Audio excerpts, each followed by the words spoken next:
سبيل الدموع سبيل مريح تنهد يا صاحي كي تستريح.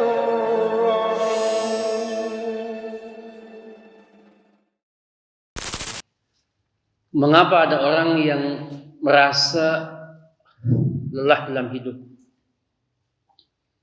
Mengapa ada yang merasa capek dalam hidup?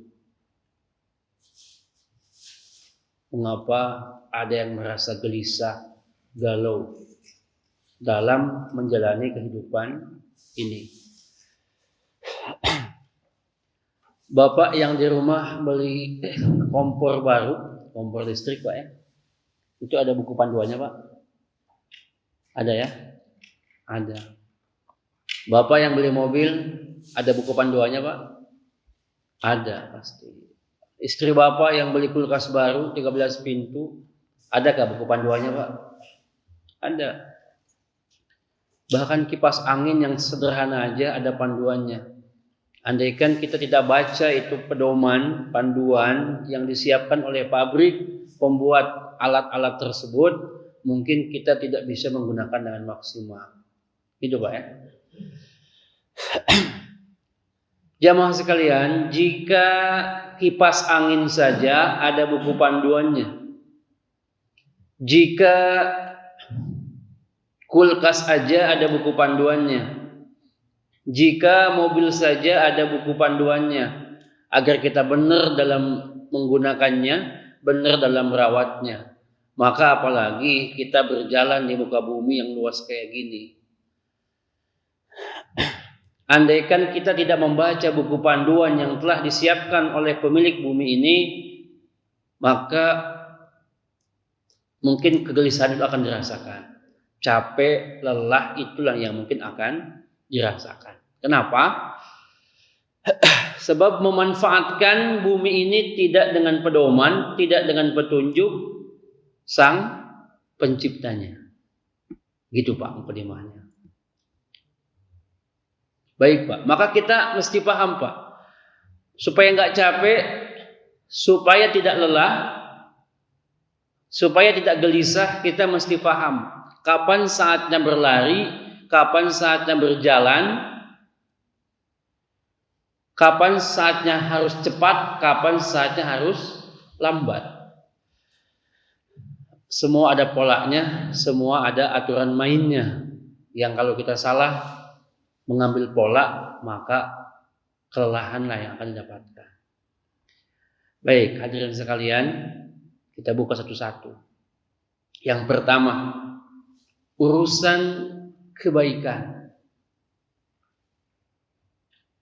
Urusan kebaikan ternyata polanya, instruksinya, Al-Baqarah ayat 148, instruksinya ternyata berlomba. Ya, untuk kebaikan apa? Berlomba. Ayatnya Allah sebutkan. Walikulli wijhatun huwa muwalliha fastabiqul khairat. Apa kalimatnya Pak? Fastabiqu, istabaqa yastabiqu. Artinya apa? Berlomba. Al khairat, kebaikan. Untuk kebaikan, polanya kata Allah, fastabiqul khairat, berlomba dalam kebaikan. Yang Allah suruh lomba, kita kadang-kadang tidak siap untuk bersaing. Diam. Tidak mau bersaing dengan orang lain dalam hal kebaikan. 2. Sholat. Untuk sholat, polanya kata Allah, bersegeralah. Al-Jumu'ah ayat 9. Ya ayyuhalladzina amanu idza nudiya lis-sholati min yaumil jumu'ah. Nih perintahnya. Fas'au ila dzikrillah. Fas'au, sa'a yas'a. Bapak yang pernah haji, bapak yang pernah umroh tahu sa'i Pak ya? Itu kan enggak jalan santai Pak. agak cepat. Jadi sa'i itu agak cepat, ayo agak cepat, bersegeralah.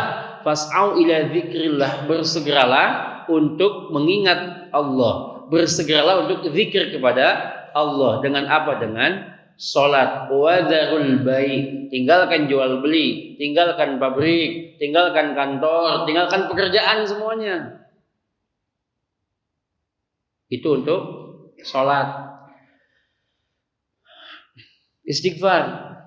Yang ketiga, Ali Imran ayat 133. Untuk istighfar, Bapak, polanya kata Allah, wasari'u ila magfiratim mir rabbikum, sar'a yusari'u. Di pondok anak-anak sering teriak-teriak, asri', cepat. Wasari'u, maka cepat. Ayo buru, kata Allah. Kemana? Ila magfiratin mir rabbikum, untuk istighfar, mendapatkan ampunan dari Allah. Untuk istighfar yang Allah katakan wasari'u, cepat, malah lambat-lambat. Menunda-nunda taubat, menunda-nunda istighfar, menunda minta ampunan. Tapi anehnya Pak, untuk dunia yang kata Allah padahal tidak ada kata-kata cepat, tidak ada kata berlomba, tidak ada. Tidak ada kata bersegeralah, tidak ada. Untuk dunia ternyata kata Allah jalan sajalah, santai. Mana ayatnya Pak?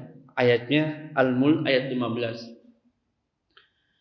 Walladzi ja'ala lakumul arda dalula. Allah telah menjadikan dunia untuk kalian takluk tunduk, bisa kita manfaatkan, bisa kita gunakan, bisa kita nikmati. Apa kata Allah? Famshu, perintahnya Pak. Masya yamsi, artinya berjalan. Makanya ketika Syekh sering bertanya kepada murid, bima tadhhabu anta, dengan apa kamu pergi ke sini? Dia menjawab, masyan alal aqdam, jalan kaki Syekh. Masya yamsi artinya berjalan. Kata Allah, famshu fi manakibiha, berjalanlah kalian, santai sajalah jalan di setiap penjuru dunia. Wa kulu min rizqih, dan makanlah makanan dan makanlah rezeki yang telah Allah siapkan. Jadi Bapak dengan jalan saja insya Allah bisa makan dan mendapatkan rezeki. Nah ini yang sering terbolak-balik. Giliran kebaikan Allah katakan berlomba-lomba, fastabiqu, enggak mau lomba, enggak mau bersaing, diam aja. Giliran sholat kata Allah bersegera, pas'au, sa'a, yas'a, jalan cepetan sholat. Merangkak malah datang ke masjid. Mending kalau merangkak ini nggak pernah ke masjid. Besok khutbah Jumat kita bahas secara khusus. Untuk mendapatkan ampunan Allah, wasari'u sar'a asri, cepat, malah lambat-lambat minta ampun. Giliran dunia yang kata Allah famshu fi manakibiha, jalan sajalah santai, malah lari-larian, kejar-kejaran, sikut-sikutan, senggol-senggolan, mampuslah. Capek Pak.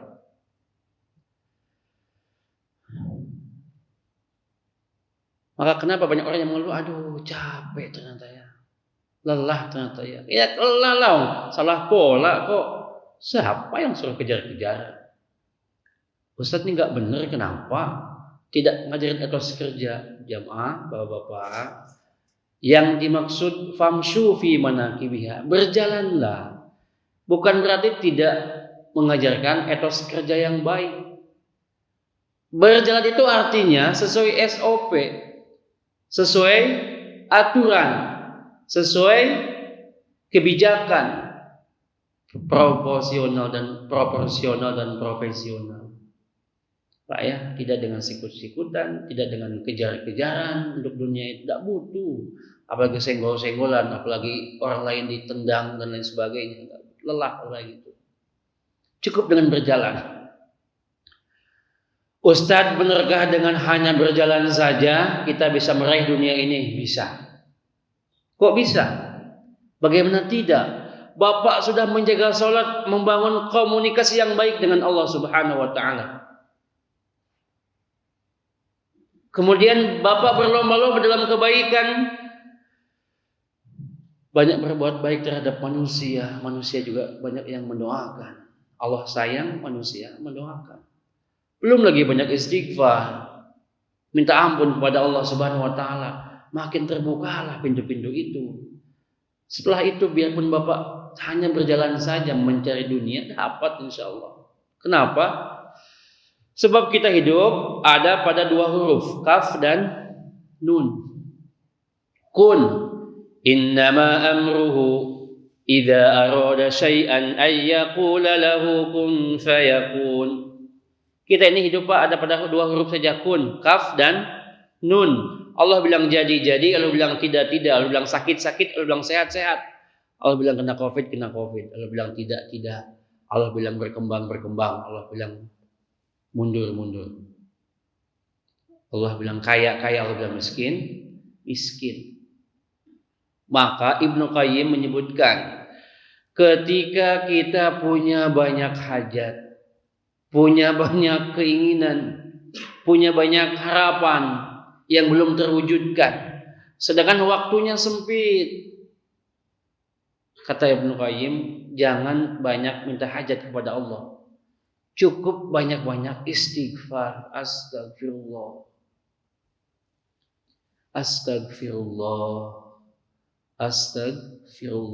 Istighfar banyak-banyak. Apa hubungannya istighfar dengan hajat?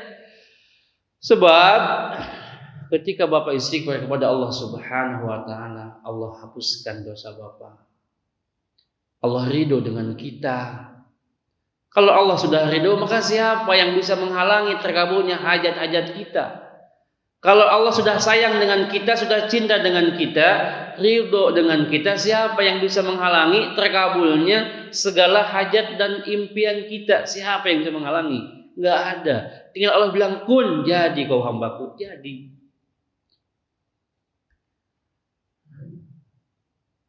Ustadz, tapi mereka banyak yang tidak bersegera sholat, tidak fastabiqul khairat, tidak berlomba dalam kebaikan, tapi banyak aja rezekinya. Tanya yang benar. Apakah mereka merasakan sakinah? Apakah mereka merasakan tentram, damai batinnya? Karena saya pribadi Pak, mohon maaf, sejak ngasuh anak-anak yatim 12 tahun, banyak ketemu donatur, ternyata tidak sesuai yang kita duga Pak. Kita kayak fata morgana. Kalau orang Jawa bilang sawang sinawang. Saya ketemu orang Pak yang rumahnya itu lebih dari 20 miliar harganya. Kolamnya luas, ikannya banyak. Belum kolam renangnya. Tapi tahu nggak Pak berapa utangnya? 2 triliun. Sekalinya ruwet juga hidupnya itu.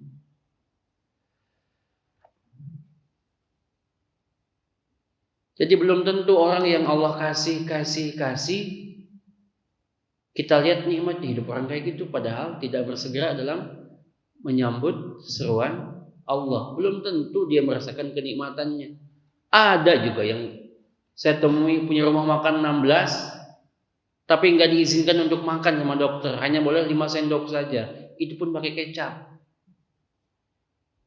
Enakan kita Pak, perasaan itu boleh makan apa saja.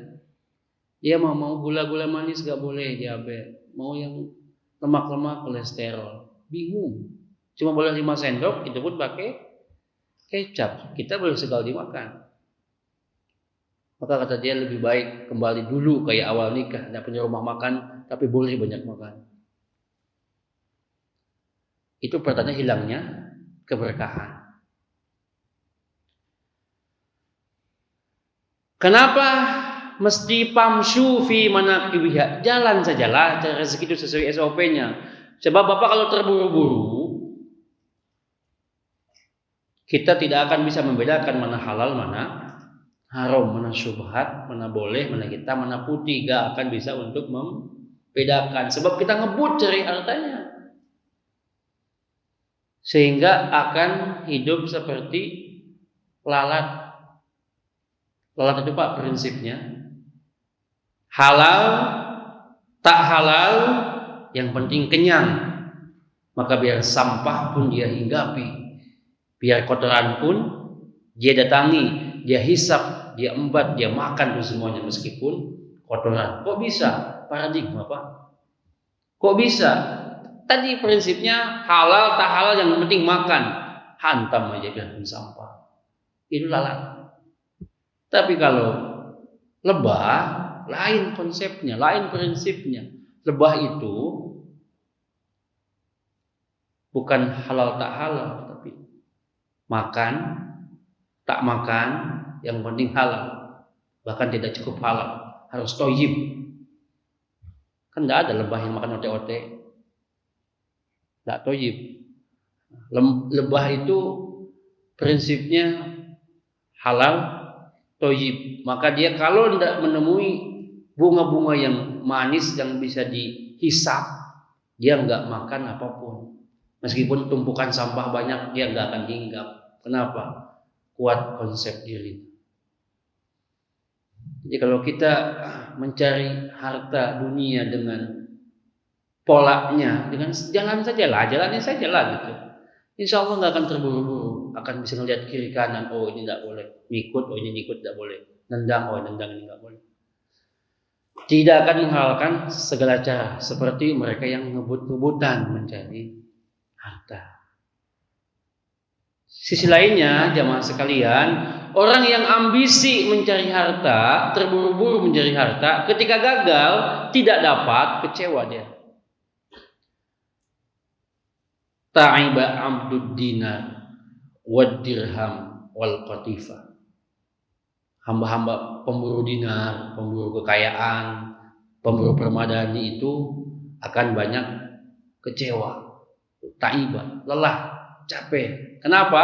In u'tiya, jika Allah kasih dia itu dinar, dirham, rodiya, dia akan ridho, ikhlas menerima.